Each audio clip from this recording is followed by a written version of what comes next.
Time for a little Dallas Cowboys talk with Nick Eatman. He has covered the team for the last couple decades, of course, working for the club's website. I am Adam Kaufman. Now, Nick, of course, it's been kind of an interesting season here for Dallas. You had the 6 straight wins, losses in 3 out of 4, and then I guess kind of a get-right game in New Orleans turns into a 10-point win, short a half dozen coaches at that. It was, like I said, just a fascinating contest from a game planning and personnel perspective. And now coming up here, as you guys have a nice long break to digest it all, you got Washington to set up 3 straight games within the division and a 2-game lead on that same Washington football team going in. So what's the outlook here? Well, I mean, to go back to what you said about the Saints game, I thought that was a very big win for the Cowboys. Just one of those things. I don't know if it's get right. I mean, we'll find out how much, how right they get here. But I do think they needed the win and to go into a place like that against a desperate team and to figure out how to win a game like that. Offense wasn't pretty, but, with dealing with all kinds of injuries and defections from the coaching staff, with COVID and everything, to go out there and get a win like that, I thought was really impressive. And so now it sets up a game against Washington where, obviously, it's a big game. It's a really big game for Washington as they've won 4 in a row. They're trying to get right back into this. And the best way, I mean, this is probably a must win for them. I mean, they're down 2 with 5 games to play. I still can't get that 17 game. I know, we're getting used to it. 5 games to play, and you're down 2. You either get down by 1 game or down by 3. And it's going to be really an uphill battle for them. So they got to have this win. But the Cowboys have got to put them away, and they're going to be as healthy as they've ever been, injury-wise. You can't predict COVID or anything like that, but from an injury standpoint, especially on defense, they're going to finally get all these guys back. So it should be really exciting to see what happens against Washington. So I was going to ask you about that. Personnel-wise, I mean, we really are looking at a team that, again, like you said, injury-wise, because there's always the unpredictable, and that'll always be the case. But personnel-wise, right now with what just the roster projects to look like in terms of guys coming back, this is about as sort of fully staffed as this team has been all year. No doubt. I mean, you can go across the line. On the offensive line, they've been going back and forth with right tackle and with Terrence Steele and Lyle Collins. And, it was said this week that they're probably both going to play some jumbo packages. I don't know if they'll rotate the right tackle, but whoever doesn't start in as a swing tackle will play some.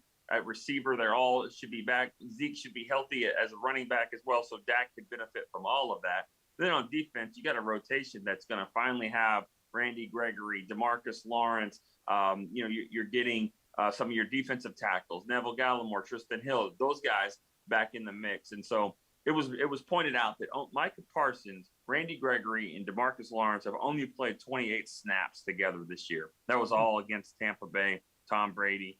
Parsons' head was on a swivel, still figuring things out. To get the 3 of them now and all probably rushing the passer, it's going to probably be the best that we've seen this defensive front. And good luck with it because they're going up against a Washington team that's playing as well as you can play right now.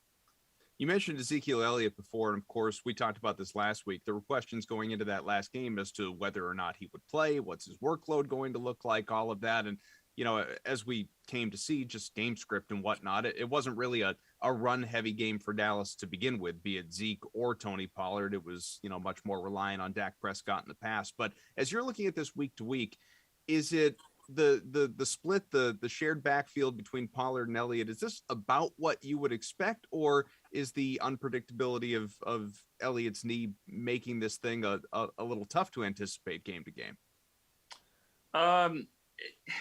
It's a little tough to anticipate, but also this is what they want. They want to get Pollard the football. They don't want to get him in a structured situation. They want to put Pollard in spots where you just don't know where it's coming from. And so, if Zeke can continue to be the guy, the workload guy, to carry a lot of the bulk of the snaps, be out there a lot, and then they can use Pollard in a dynamic way.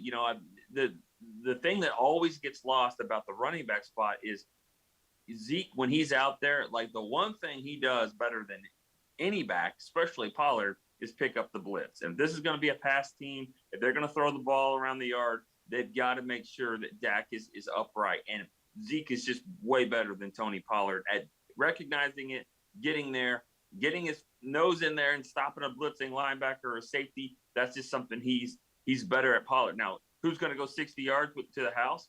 Pollard. So, you're going to have to mix it up a little bit. And I think it will be a game-to-game situation. Washington won't be a team that you could run the ball well against. I mean, it'll be a challenge there, but I think you need both of them. It's a cop-out answer because that's the truth. They need both of them to do what they do well. And I'm not saying Zeke's just a blocker. He can run, he can get tough yards, but there are some things that they do better than the other. Well, and obviously we want to help people out from a fantasy perspective too when, they're building their lineup. So whether it's the running backs, Elliott and Pollard, or obviously just all the pass catchers in general, we know looking at recent history, it's not just last game, but in general patterns, we know that Gallup, now that he's healthy, is going to get his targets. We know CeeDee Lamb is going to get his targets. Dalton Schultz is typically good for at least a half dozen. Amari Cooper, I would have put in that list as well. Last week has a couple catches. He's only targeted twice, but he had missed the 2 games prior. So was that for him kind of a dust off the rust sort of game? How do you expect everything to be divided here in Washington next? Well, the Cowboys are probably one of the more frustrating teams from a fantasy standpoint, just because Dak, hasn't always been great with his numbers.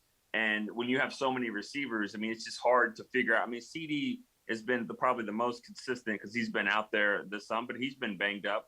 Dak just doesn't have, preferential treatment. He just doesn't. He's gonna throw it to who's open, and that changes week to week.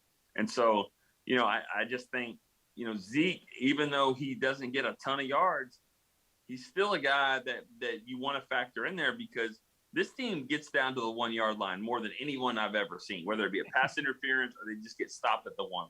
And when that happens, you'd like to think your running back can help him. He does have 8 touchdowns there for this year. So despite his numbers falling off. So I can't give you a great answer of who to play because that's just the way this offense is structured. Some nights it's going to be Cooper. Some nights it's going to be CD. Some games Schultz is going to go off. So that's what's great about Dak is that in this offense, it's a very unselfish offense where they cheer for each other. Doesn't make for great fantasy stats all the time. Mike McCarthy must be itching to get back on the sideline, huh? Without a doubt. I mean, if you're a head coach, anybody that's done this for that long, I mean, especially when you feel fine, it's not like he was, really sick or anything, didn't have any major symptoms. And so when that happens, it's got to be frustrating to sit back and you've done everything that you're supposed to do. I mean, and he has in terms of trying to fight the virus and trying to protect himself from getting it. You've done everything you possibly could do, and you still get it, and you miss a game, and a very big game. You're fortunate that your team wins, but at the same time, you want to get back, get in the mix of it.